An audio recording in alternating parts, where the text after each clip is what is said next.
Será que Luciano Huck é o novo Lula? E por mais que esse questionamento possa parecer estranho e até mesmo ofensivo para alguns, eu tô com isso na minha cabeça desde o momento em que eu vi os resultados do Instituto Paraná para as pesquisas de intenção de votos de 2022 que foram divulgados pela revista Veja na última sexta-feira. Quando eu vi o resultado do primeiro turno do Lula e do Luciano Huck, eu me lembrei de um texto que foi escrito pela Carta Capital. Carta Capital não é a Veja, não é a Folha de São Paulo, muito menos o Estadão. É a Carta Capital, um veículo considerado com um viés à esquerda.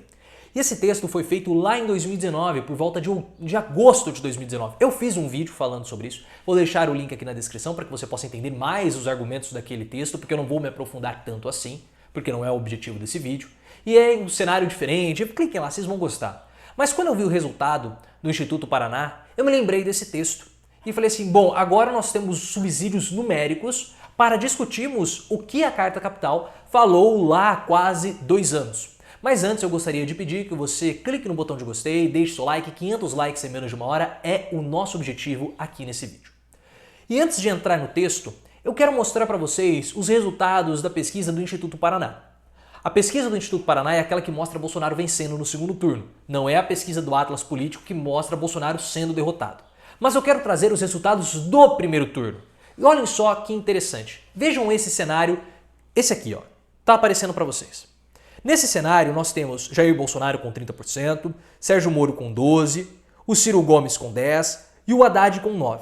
Embaixo do Haddad nós temos o Huck, que ele está com 8%. Sem o Sérgio Moro não muda muita coisa. O Bolsonaro fica com 33%, o Haddad fica com 11%, quase 12%, o Ciro Gomes fica com 12% e o Luciano Huck fica com 9,4%. Ou seja, o Haddad ele fica oscilando entre 9% e 10% e o Luciano Huck ali entre 8% e 9%. Agora vejam esse cenário sem o Huck, mas com o Lula aqui. No cenário sem o Huck, nós temos Bolsonaro com 31%, Lula com 17%. E é muito estranho porque os outros candidatos eles têm mais ou menos uma porcentagem parecida. O Moro tem 12%, o Ciro Gomes tem 9% e os outros são parecidos. Olhem só em paralelo esses dois gráficos, vejam isso. Em paralelo, nós conseguimos ver que de fato o Lula com 17% e os outros com a mesma quantidade de votos, a gente começa a questionar de onde está vindo esses 8% somados com o do Haddad para dar os 17% do Lula. E a conclusão que eu chego vendo aqui os resultados do cenário 1 é que Fernando Haddad mais Luciano Huck, nós temos a porcentagem do Lula. Então Luciano Huck mais Haddad dá a porcentagem do Lula. Então pessoas que estão votando em Lula no primeiro turno em 2022 votam também em Luciano Huck. E isso é fantástico. Fantástico do ponto de vista... é interessante, tá? É curioso. E aí eu me lembrei do texto da Carta Capital. O texto da Carta Capital falava o seguinte. Dona Maria, que é uma moradora da periferia de São Paulo, votou em Lula. É apaixonada por Lula. Sabe que a vida dela melhorou com o Lula. Sabe que a vida dela ficou muito melhor, teve mais acessos, melhores condições com o Lula. Então ela é eternamente grata ao Lula. Mas em 2018 votou em Bolsonaro, porque acha que a corrupção do PT acabou destruindo aquilo que havia sido construído. Mesmo ela sendo grata ao Lula, ao invés de votar em Haddad, o candidato do Lula, ela votou no Bolsonaro. Isso é o texto da Carta Capital. Eu estou trazendo para vocês.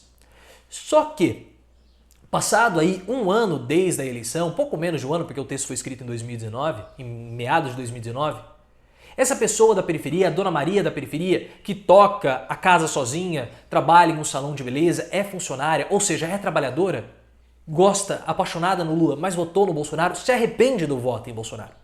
Ela não quer mais o Bolsonaro, já com 6 meses de governo. Porque não é o candidato para ela, não é o candidato do trabalhador, não é o candidato do pobre.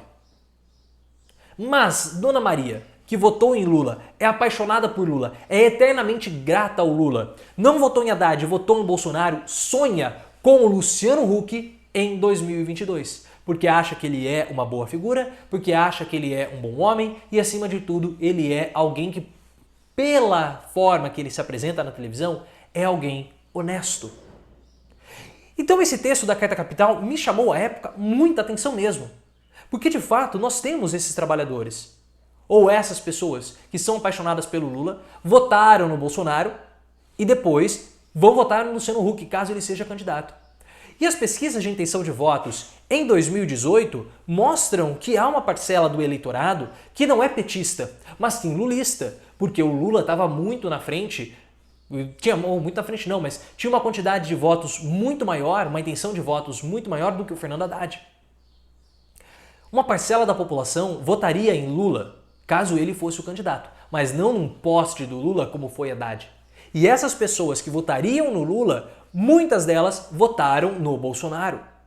Porque não há uma fidelidade com esquerda-direita.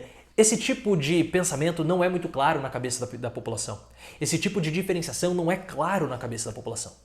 Tanto que muitos bolsonaristas acabam vindo aqui no canal, acabam me xingando e eu falo assim, olha, você sabe o que é marxismo? Você sabe o que é comunismo? Você sabe o que é esquerda? E eles não respondem. Eles nunca responderam, porque eles não sabem o que é. E eu não estou nem falando de pessoas de camadas sociais, de níveis intelectuais mais baixos. Não estou falando disso, porque é muito interessante que em alguns locais, médicos que são uma classe bolsonarista, estejam pensando em fazer greve para receber a vacina. Então é muito curioso que você tenha médicos que têm um pensamento de direita, que no caso deveriam ser contra a greve, nesse momento acabam recorrendo a um elemento, ao mecanismo de esquerda, que são as greves. Isso é muito curioso, porque olha, se você é de direita, você é contra a greve, mas agora você está sendo a favor da greve, então essa distinção entre direita e esquerda não é muito clara na cabeça da população. Por isso, pessoas podem votar no Lula e, caso ele saia, votem no Bolsonaro, como aconteceu em 2018. Então essa distinção, como eu falei, não é muito clara. As pessoas elas são mais personalistas do que idealistas. Então nós tivemos esse tipo de pessoa que ia votar no Lula, mas sem o Lula votaram em Bolsonaro. Votou em Bolsonaro, né? E agora pensam no voto em Luciano Huck. E essa pesquisa do Instituto Paraná mostra isso. Agora, por que esse eleitor vota no Luciano Huck, sendo ele o oposto ao Lula? E aí eu vejo que há alguns problemas com a própria esquerda. Eu vejo que a esquerda tem uma dificuldade de penetração com essas pessoas das periferias, com os trabalhadores. O discurso da esquerda, ele não consegue mais penetrar com essa parcela da população. Essa parcela da população não tem mais a identificação com o discurso da esquerda, que se perdeu do discurso do trabalhador. Mas o Lula, claro, como um eterno quase pai dos pobres, essas pessoas sabem que o Lula pode ajudá-las, mas não a esquerda.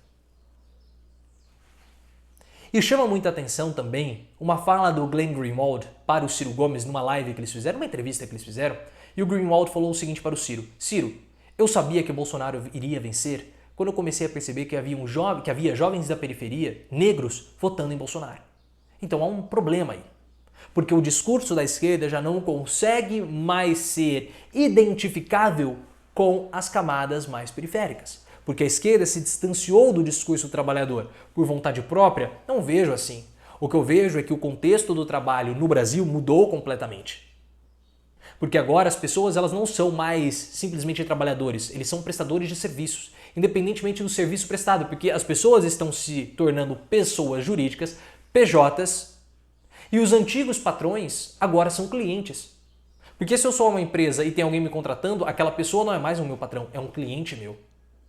E o sentimento de individualização fica muito maior. E a esquerda não consegue mais conversar com esse trabalhador pejotizado. O discurso não é mais tão aderente assim.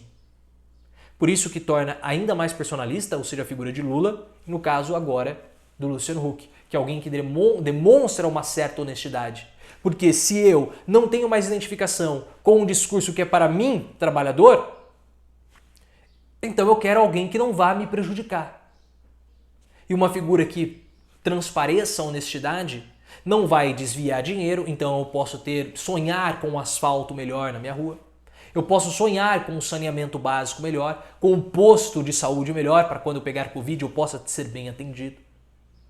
Então essas pessoas que transmitem honestidade não vão surrupiar, não vão rapinar o gasto público, o dinheiro público, e assim eu posso ter serviços públicos de melhor qualidade para melhorar um pouquinho a minha vida. Essa é uma hipótese que eu levanto para explicar esse eleitor que vota em Lula, mas na falta do Lula vota no Luciano Huck. Essa é a minha hipótese, vocês podem colocar as hipóteses de vocês aqui nos comentários, porque me chamou muita atenção que praticamente 2 anos depois daquele texto, que foi um texto qualitativo, mostrando a Dona Maria que votou em Lula, ama o Lula, mas agora sonha com o Luciano Huck, agora nós temos um elemento quantitativo respaldando aquele texto. Se você gostou, clique no botão de gostei, deixe aqui também a sua hipótese, é muito importante essa discussão, e me siga também no Twitter, é @profleooficial.